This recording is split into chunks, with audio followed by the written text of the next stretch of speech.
What's up? How you feeling going into Saturday? I'm excited. I mean, I was excited to build on the second half of last week. We played really good football there at the end. So the last, 2 quarters played really, really good football. So build on that, play home, really close to a sellout. Hopefully that turns into a sellout so we have a great crowd and keep the home streak rocking. What do you think about practice today? Really, really good day. Probably our best offensive practice in a while. Like, that was a phenomenally sharp day. What made it so phenomenal? We just operated smoothly, right? There weren't many EMAs. We were playing catch. It was just really smooth. Like, some days you just go out there and it looks smooth.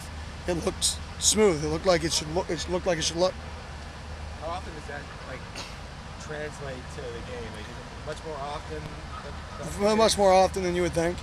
Now, other times that you practice really good and you play bad, of course, right? Yeah. But usually, if you don't practice good, very rarely do you play well.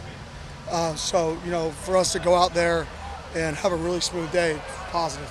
Kenny, the way you ran the ball in the second half, is that what you've envisioned all along your ground game to be this year? And that's awesome if we can do that. And football becomes really simple when you can run the ball 15 of 16 or whatever, how many plays in a row we had. To be honest, that's not realistic. Like, you're not going to just run the ball every single snap all year and say we're going to go drive 95 yards, right? So you can't just say because that one drive, that's what we are. But you can say the ability to do that and knowing that we can run the football, that has to be an identity of our team. That's why I went on a drive like that. So yes, that has to be an identity, but we have to be able to complement that identity, right, with other things in order to, be efficient offensively. But I'm certainly not surprised to see the running game do as well as it did the first 2 weeks. No, You saw it in fall camp. Yeah, I was not shocked about that at all. What's your hope for the response by this team this week, and what's the statement that you hope they make on Saturday? Well, one, I hope we win. 2, I hope we play really good football. Like I always say, I want to win because we need positive emotion. The vibe. It would be great to win a football game, right? Another football game, right? 2, I want to see us play really good football. Like, that's even more important to me than the winning, because our guys know what really good football looks like. So even if our team wins a football game and we don't feel like we play well, there's not a good feeling. We're past that as a program. We're getting to the point where it's about playing good football and winning. Winning is great, that's the goal. But if you don't play good, clean football and get it done, there's still going to be a pit in your stomach where you don't feel good about it. And I want to go play really, really, really, really clean football, really good football. And if we do that, the result will take care of itself, and we're going to feel great on Saturday and get great momentum. So I want us to play good, clean football.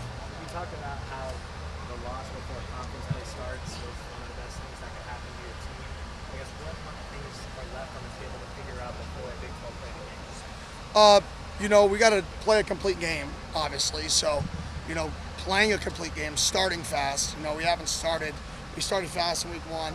And then, last week we didn't start fast, but we didn't start super fast as a football team in either game, right? It was kind of sluggish. We called a fake punt, which got us in the rhythm in week 1. So I want to see us start fast in a football game. And then we need to create more takeaways. I want to see the rhythm of getting in, taking away the ball and attacking the ball, increase on defense. And then I want to see early drives on offense. Whether those convert to points, right, that doesn't matter. Drives equate to plays. Plays equate to rhythm. Rhythm equates to good offense. 3 and outs, they kill drives, they kill rhythm, which then they kill offense. So it sounds common sense, right? But it's deeper than just the drive. When you only have 3 plays in a drive, you can't get all of your plays called. You can't get your tight ends involved.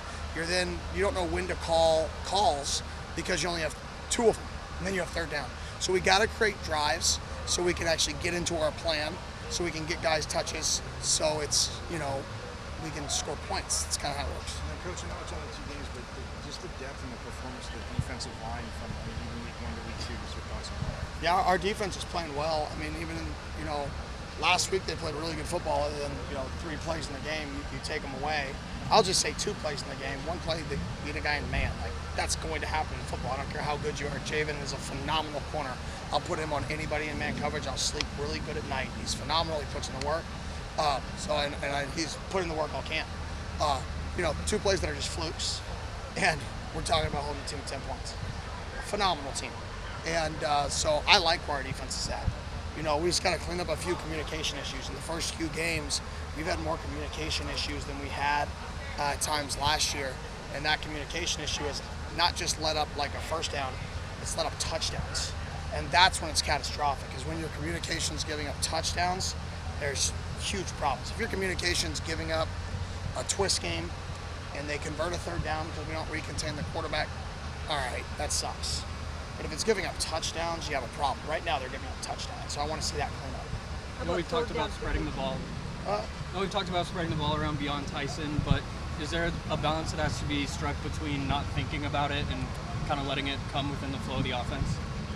Yeah, we're not going to do anything different than what's been in our plans for the last 16 games, 15 games. I know people want us to completely change, but we're not. We're just going to execute at a higher level.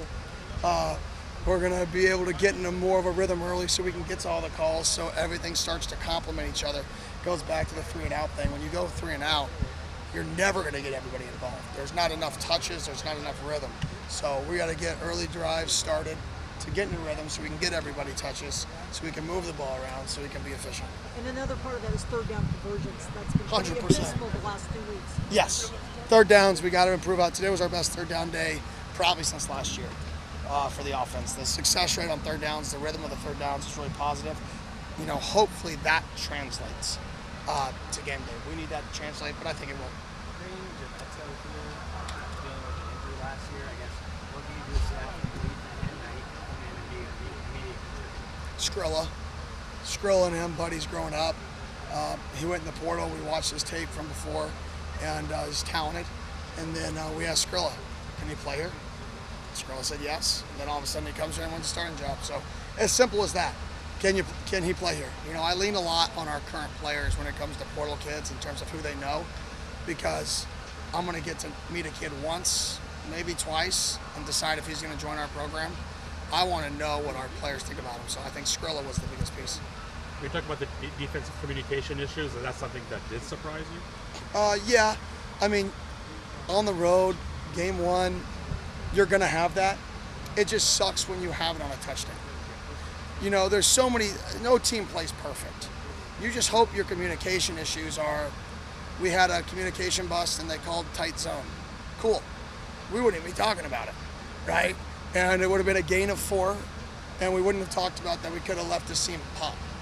But they happened to call 4 verts into our communication issue. That sucks, right? So sometimes these things happen, and that's the thing that makes football great, is sometimes you never even know they happen, and then sometimes they 7 points. So unfortunately for us, we've been on the bad version of the few times we have this year, and they've been turned into catastrophics instead of nobody knows teachable moments. So part of it. Thanks, Denny. Perfect. Thank Thanks, y'all. Danny. Appreciate it.